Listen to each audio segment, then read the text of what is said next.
Hello दोस्तों, एक बार फिर से आपका वेलकम है हमारे यूट्यूब चैनल पर।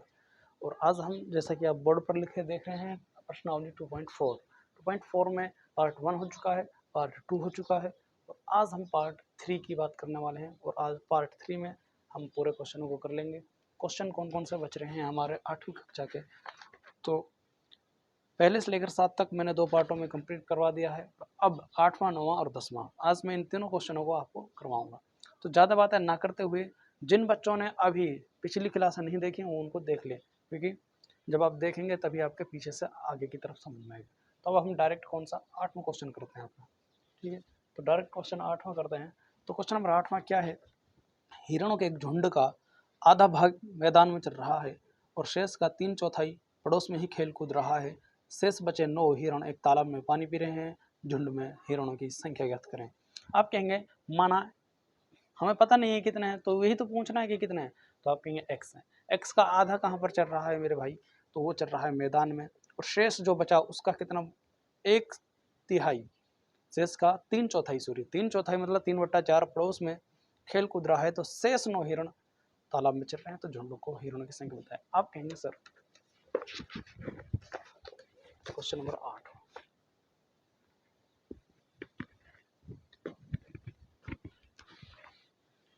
क्वेश्चन नंबर 8वां है। तो यहाँ लिखेंगे माना झुंड में हिरणों की संख्या, झुंड में हिरणों की संख्या एक्स मान लेते हैं।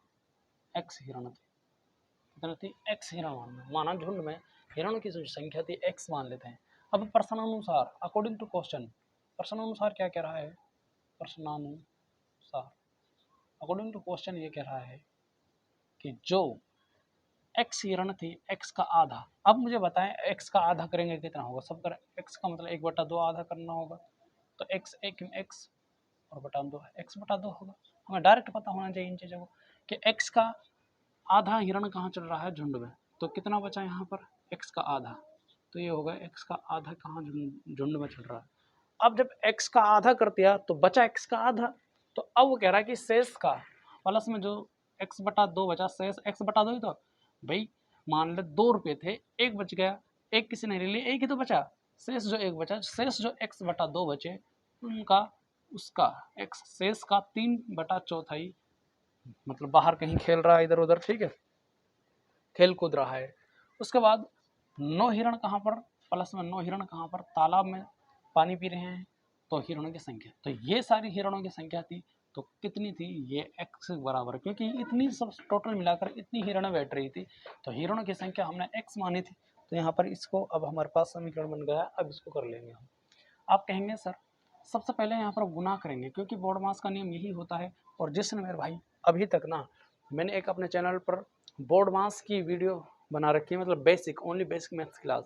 जिन बच्चों का बेसिक मैथ क्लियर, मतलब क्लियर नहीं है, उनको डाउट आते हैं, तो वे मैं आपको सजेस्ट कर रहा हूँ कि आप उसको स्पेशल ज़रूर देखें उसको, ठीक है। अगर आपने वो वीडियो, उस वीडियो का थंबनेल पर लिखा हुआ कि basic math, only basic math class, पूरा बोर्ड मास का निचोड़ प्लस माइनस का, ये इस तरह से लिखा हुआ, आप देख लेंगे। तो अगर आपने वो वीडियो देख ली तो आपका बेस है ना, जो बिल्कुल जहाँ पर आपको दिक्कत आती है कि किस तरह की चीज़ों को करते हैं, वो बिल्कुल दिक्कत नहीं आएगी। तो मैं आपसे ज़रूर कह रहा हूँ, आप उसको 40 या 45 मिनट की वीडियो आप उसको ज़रूर देखें, ठीक है। तो आप कहेंगे सबसे पहले गुना करनी है, तो गुना 3x की करूँगा और नीचे नीचे वालों की करूँगा। तो 3x आ जाएगा यहाँ पर, बटे में 4 दूनी 8, यहाँ पर 8 आ गए। अब आप कहेंगे सर यहाँ पर क्या बचा? +9 बचा। और इधर क्या बचा? आप कहेंगे इधर x/2 बचा। और यहाँ पर क्या था? हमारा x था। तो अब आप कहेंगे सर ठीक है, इसका अगर बटे में 1 मान लूँ, तो आप कहेंगे ओके। तो अब इनका 2 का, 8 का और 1 का एलसीएम ले लो, क्योंकि फ्रैक्शन बन गई है। आप कहेंगे ठीक है सर। जब इनका एलसीएम लेंगे, एलसीएम कितना आ जाएगा? 8 आ जाएगा। उसमें मैंने एलसीएम लेना भी बता रखा है, ठीक है। तो 2 को जब 8 से भाग करेंगे, 2 चौके 8, 4 आया, 4 के गुना x करेंगे, 4x प्लस समय यहाँ पर। फिर करेंगे 8 को 1 से भाग करेंगे, 1 आएगा, 1 के गुना 3x, 3x ही आएगा। प्लस में 1 8 8 8 आया, 8 के गुना 9 से, 9 8 72, बराबर में क्या था? x। आप कहेंगे इसके बटे में भी x मान लो, क्योंकि एक मान ले, x के बटे में x मान ले, किसी भी संख्या के बटे में एक मान सकते हैं हम। तो 4x और प्लस में 3x कितने हुए, तो आप कहेंगे 7x प्लस में 72 है ही है, और इनके सब के बटे में क्या है 8 है, तो बराबर इसके पार क्या है x/1। तो आप कहेंगे जब सर जब बराबर का सिंबल आ जाता है तो हम क्या करते हैं क्रॉस मल्टीप्लाई करते हैं, आर पार गुना करते हैं।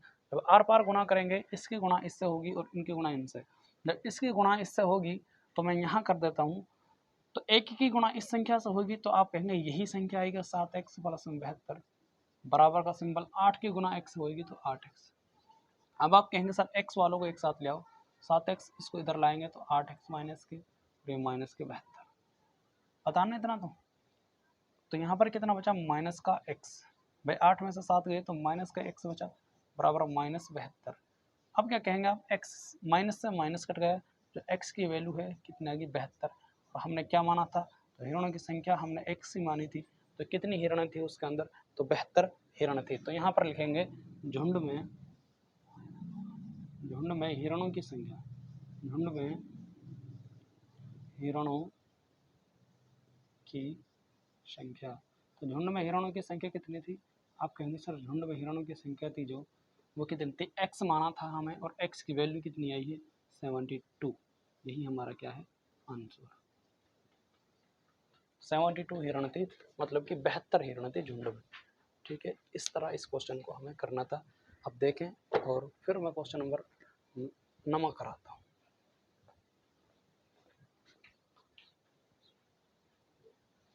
और अब हम क्वेश्चन नंबर 9 को कर लेते हैं। क्वेश्चन नंबर 9 क्या है, क्वेश्चन नंबर 9 है दादाजी की आयु अपनी पोत्री नहीं दादी जी है, ठीक है ग्रांड, दादी जी की आयु अपनी पौत्री की आयु की 10 गुना है, मतलब पौत्री की आयु की 10 गुना है दादी जी। ठीक है, यदि उनकी आयु पौत्री की आयु से 54 वर्ष अधिक है तो उन दोनों की आयु ज्ञात करें। ठीक है, तो ये भी क्वेश्चन बहुत ही आसान है लेकिन समझने का। तो आप कहेंगे माना पौत्री की आयु मान लेते हैं क्योंकि दादी जी की क्या है 10 गुना है, तो यहाँ पर लिखेंगे क्वेश्चन नंबर 9 माना पौत्री की आयु, तो आप कहेंगे सर पौत्री की जो आयु है ना वो x वर्ष मान लेते हैं, कितना मान लेते हैं x वर्ष। अब आप कहेंगे तो दादी जी की,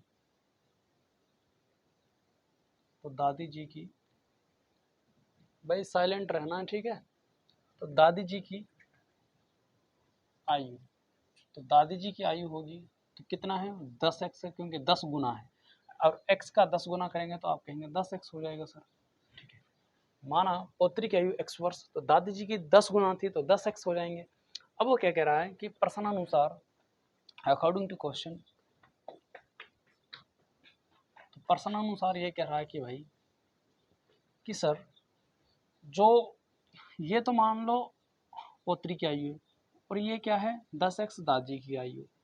अब वो नहीं कह रहा है कि ये दादी जी क्या है इनसे 54 वर्ष बड़ी हैं, तो ये तो 54 वर्ष बड़ी हैं क्योंकि दादी जी की आयु है, तो ये 54 वर्ष छोटी है, तो ये तो बराबर नहीं हुए। तो आप क्या कहेंगे सर इनको बराबर करने के लिए इसमें 54 क्या कर देंगे हम ऐड कर देंगे, कितना कर देंगे 54 जोड़ देंगे, या फिर पीछे भी जोड़ सकते हैं आगे भी कहीं भी जोड़ दो यार।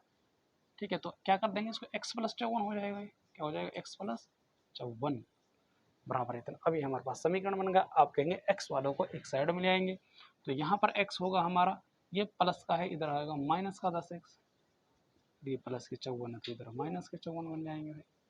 आप कहेंगे सर माइनस का 9x बचे यहाँ पर और फिर माइनस के 54 बचे, तो माइनस से माइनस कट गया, तो x की वैल्यू निकालूंगा जब मैं 54/9, तो x की वैल्यू आएगी 9 छिके 54, छिके पे जाएगा तो यहाँ पर 6, x की जो वैल्यू निकल कर आई 6 निकल कर आई, तो x की वैल्यू कितनी निकल कर आई 6।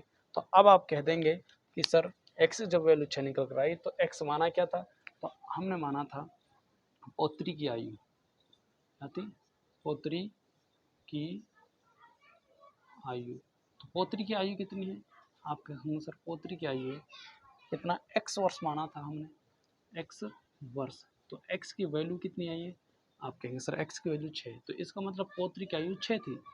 फिर दादी जी की आयु कितनी हो जाएगी, तो आप कहेंगे सर दादी जी की आयु क्या करेंगे हम x की जगह पर x का मान रख देंगे, दादी जी की आयु, क्योंकि क्वेश्चन यही तो पूछा था दोनों की आयु बताएं।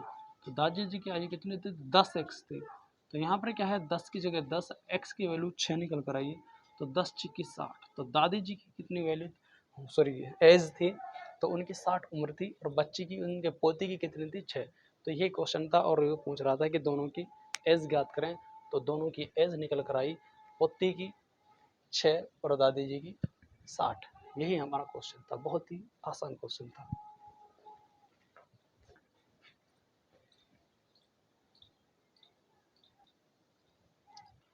और अब हम करने जा रहे हैं मेरे दोस्तों क्वेश्चन नंबर 10।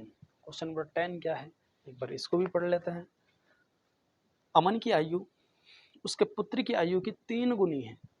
अमन की आयु उसके पुत्र की आयु की 3 गुनी है। अमन 3 वर्ष बड़ा है उससे, ठीक है। 10 वर्ष पहले उनकी, उस 10 वर्ष पहले उसकी आयु पुत्र की आयु की 5 गुनी थी। 10 वर्ष पहले अमन की जो आयु थी उसके पुत्र से 10 गुनी थी, 5 गुनी थी। तो दोनों की वर्तमान आयु ज्ञात करें। दोनों की वर्तमान आयु ज्ञात करें। तो आप कहेंगे सर यहाँ पर दोनों की वर्तमान आयु ज्ञात करेंगे ना। तो क्वेश्चन नंबर 10 है और ये आज का आखिर सवाल है इस चैप्टर का, फिर 2.4 खत्म हो जाएगा। यहाँ पर लिखेंगे माना अमन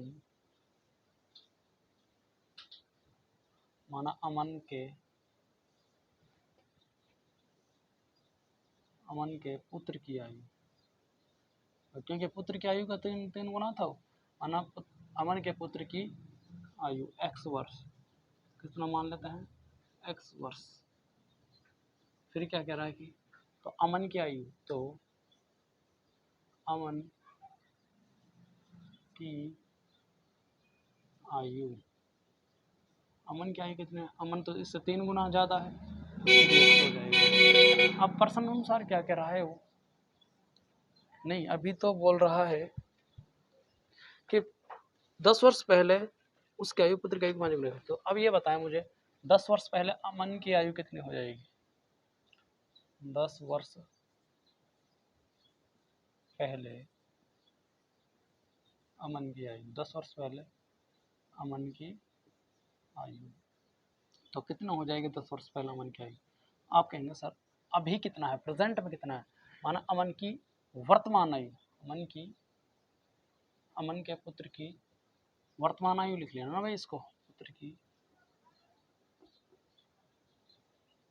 वर्तमान आयु, क्योंकि प्रेजेंट एज है ना उसकी। माना अमन के पुत्र की वर्तमान आयु, तो अमन की वर्तमान आयु कितनी हो जाएगी? ठीक है, अमन की वर्तमान आयु आप कहेंगे 3x। भाई यहाँ पर अमन की वर्तमान आयु ज्ञात करना, क्योंकि वर्तमान आयु तो मान रहे हैं हम, तो यहाँ हम भूल गए, उसको लिख लेना। तो 10 वर्ष पहले अमन की आयु कितनी होती है? आप कहेंगे सर अमन की आयु कितनी है अभी प्रेजेंट में? आप कहेंगे 3x है अमन की, तो 10 वर्ष पहले तो कम हो जाएगी। मैंने कहा मेरी अब 20 है, तो 10 वर्ष पहले कितनी थी? तो आप कहेंगे सर 20 में से 10 को घटा दो, तो 10 वर्ष हुई। तो ऐसे इसकी 3x जब 3x में से हम 10 को घटाएंगे तो कितना निकल कर आएगा? तो आप कहेंगे तो x ये निकल कर आएगा, ठीक है, 3x-10।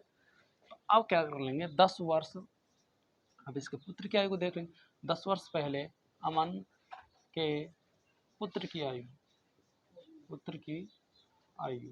तो इसके पुत्र की आयु कितनी थी? तो आप कहेंगे प्रेजेंट में कितनी अमन की पुत्र का आयु, तो x वर्ष है, तो 10 वर्ष पहले ये हो जाएगा x-10। प्रश्न अनुसार क्या कह रहा है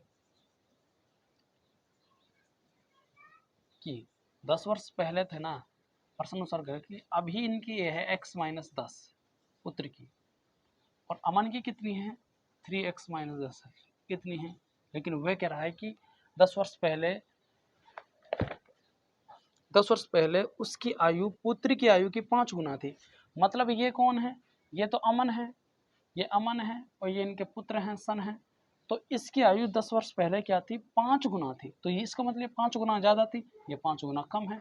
तो आप कहेंगे सर ये 5 गुना कम है, तो इसको बराबर करने के लिए हमें गुना 5 से करना पड़ेगा, क्योंकि ये ज़्यादा 5 गुना, तो ये कम है, तो इसलिए मुझे यहाँ पर क्या करना है, 5 गुना इसको ज़्यादा करना पड़ेगा, तब ये बराबर रहेंगे।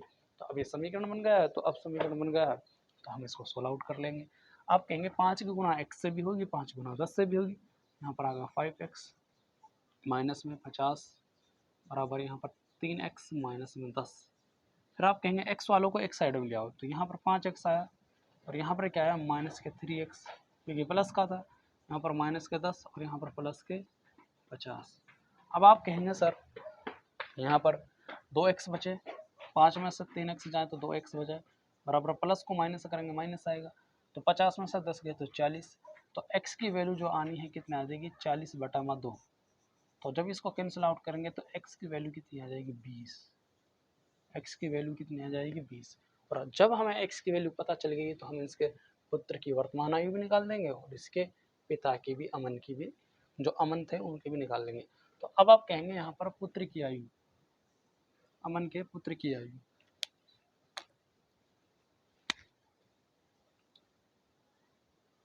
अमन के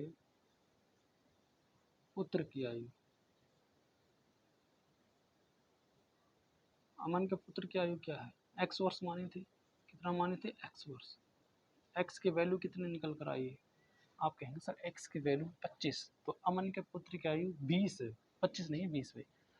तो अमन की आयु कितनी हो जाएगी,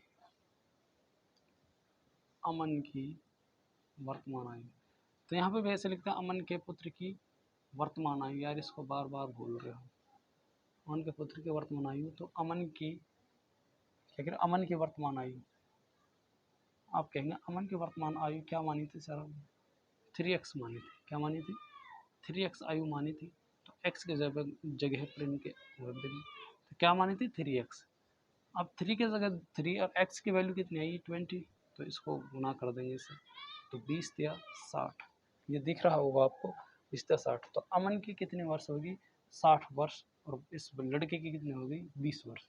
तो यही हमसे पूछ रहा था इनके दोनों की वर्तमान आयु क्या है। तो इसकी जो x वर्ष थी तो 20 आया और इसको जब इससे करेंगे तो 60 वर्ष, 20 और 60 वर्ष यही हमारे क्या हैं अंश वर्ष। ठीक है, ये क्वेश्चन इस तरह करना था। आशा है आपको ये समझ में आ गए होंगे और फिर हम मिलेंगे आपको अगली नेक्स्ट वीडियो में। 2.4 हो गई है, 2.5 है इसके अंदर, बुक में देख लेता हूँ। 10 क्वेश्चन 2.4 है, निम्न समीकरणों से हल करो। उसके बाद 2.6 है, 2.6 के बाद ये ख़त्म हो जाएगी। ठीक है, तो इसमें कुछ और भी वीडियोस बनेंगी, बाकी मैं आपको कराता रहूँगा। तब तक के लिए लाइक करें, शेयर करें।